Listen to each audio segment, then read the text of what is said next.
प्रसंग चल रहा है। यहाँ पर तीन परमात्मा, तीन पुरुष, तीन प्रभु मुख्य रूप से आध्यात्म ज्ञान में रहते हैं। एक सरपुरुष, एक अक्षर पुरुष, एक परम अक्षर पुरुष, जिसको सच्चिदानंद घन ब्रह्म कहा है। श्रीमद् भगवद गीता अध्याय नंबर 15 के श्लोक नंबर 16 और 17 में तीन पुरुषों की जानकारी भिन्न भिन्न है। इससे पहले थोड़ा सा और संशय निवारण करेंगे और थोड़ा सा प्रमाण जानेंगे। श्रीमद् भगवद गीता अध्याय नंबर 7 के श्लोक नंबर 29 में गीता ज्ञान दाता ने कहा है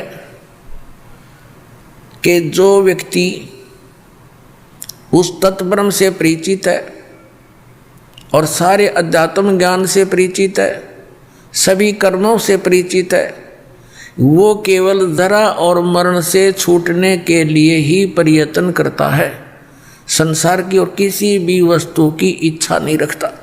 ये 7वें अध्याय के 29वें श्लोक में बताया गीता ज्ञानदाता ने, और 30 श्लोक हैं 7वें अध्याय में। फिर 8वें अध्याय के प्रथम मंत्र में श्लोक में गीता ज्ञानदाता से अर्जुन ने पूछा कि किम तत्ब्रह्म, वो तत्ब्रह्म क्या है और वो अध्यात्म ज्ञान क्या है, वो कर्म क्या है, वो तत्ब्रह्म क्या है, मुझे उसकी जानकारी दीजिए कि जिसको जानने के बाद साधक फिर यहाँ की किसी वस्तु की डिमांड नहीं रखता। 8वें अध्याय के 3 श्लोक में गीता ज्ञानदाता ने उसका उत्तर दिया है कि वो परम अक्षर ब्रह्म है। यानी गीता ज्ञानदाता से कोई अन्य समर्थ शक्ति है, वो सुप्रीम गॉड है, वो परम अक्षर ब्रह्म है। अब प्रमाण देखिएगा, ये देखिएगा अध्याय नंबर 7 का, और यहाँ 29वां श्लोक है। यहाँ संस्कृत है इसकी। जरा मरण मोक्षाय, जरा माने बुढ़ापा वृद्धावस्था, मरण मृत्यु, मोक्षाय माने मोक्ष के अर्थ, मोक्ष के लिए, उस जरा और मरण से छुटकारे के लिए माम आश्रित है, मेरे इस ज्ञान का आश्रय करके के तत्वदर्शी संत की खोज कर ले, वो बतावेंगे। उसका आश्रय करके यतनती, ये जो प्रयत्न करते हैं, जरा मेरे उस ज्ञान का को आधार बना कर तत्वदर्शी संत की खोज करके जो प्रयत्न करते हैं, किस लिए, जरा और मरण से छूटने का, ते ब्रह्म तत्विदु कृष्णम अध्यात्म कर्म च अखिलम। इसका अनुवाद देखिए। गीता ज्ञानदाता कहता जो मेरे शरण हो गए, जरा माने वृद्धावस्था, मरण से यानी मृत्यु से छूटने के लिए प्रयत्न करते हैं, यत्न करते हैं, वे पुरुष तत् ब्रह्म, तत् उस ब्रह्म, ब्रह्म को, तत् ब्रह्म को, संपूर्ण अध्यात्म को तथा संपूर्ण कर्मों को जानते हैं। अध्याय नंबर 7 के 30 में इतना कहा है कि जो मुझे जानते हैं इस सब रूप में, तो वो मुझे ही जानते हैं, आगे नहीं जानते वो। अब इसके साथ ही ये है 8वें अष्टमों अध्याय, इसके प्रथम मंत्र में अर्जुन ने पूछा किम तत्ब्रह्म, अर्जुन वाच किम तत्ब्रह्म, आपने जिस इस तत्ब्रह्म, उस ब्रह्म को, संपूर्ण अध्यात्म को, संपूर्ण कर्मों को जानते। तो यहाँ पूछा है 8वें अध्याय का प्रथम मंत्र में किम तत्ब्रह्म, और कीमत अध्यात्म, और किम पुरुष, किम कर्म पुरुषोत्तम, अधिभूत च किम प्रोक्तम, अधिदेवम किम उच्यते। वह ब्रह्म क्या है, हे पुरुषोत्तम वह ब्रह्म क्या है। तो गीता ज्ञानदाता ने अब इसी गीता अध्याय नंबर 8 के और श्लोक नंबर 3 में कहा है वह परम अक्षर ब्रह्म है। वह परम अक्षर ब्रह्म है जो गीता ज्ञानदाता से अन्य और समर्थ है। अब हम समझेंगे गीता अध्याय नंबर 15 के श्लोक नंबर 16 और 17 को बहुत आसानी से समझ में आएंगे। सरपुरुष ये ज्योति निरंजन है, गीता ज्ञानदाता श्री कृष्ण में प्रवेश करके बोलता है, और अक्षर पुरुष है ये 7 शंख ब्रह्मांड का स्वामी, जो संसार रूपी वृक्ष का तना जानो। और मूल जो है वो परम अक्षर ब्रह्म है। अब देखिएगा गीता अध्याय नंबर 15 का श्लोक नंबर 16 और 17, ये देखिएगा। इसके नीचे से पढ़ा 16वां यहाँ श्लोक है।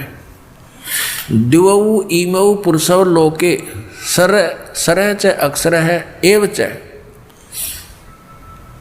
इस लोक में दिवो माने 2, पुरुषों माने परमात्मा वेल नोन है। कौन? सरपुरुष कहो अक्षर पुरुष कहो। इस पुरुष को हम यहाँ 2 जगह लगा सकते हैं, सरपुरुष और अक्षर पुरुष।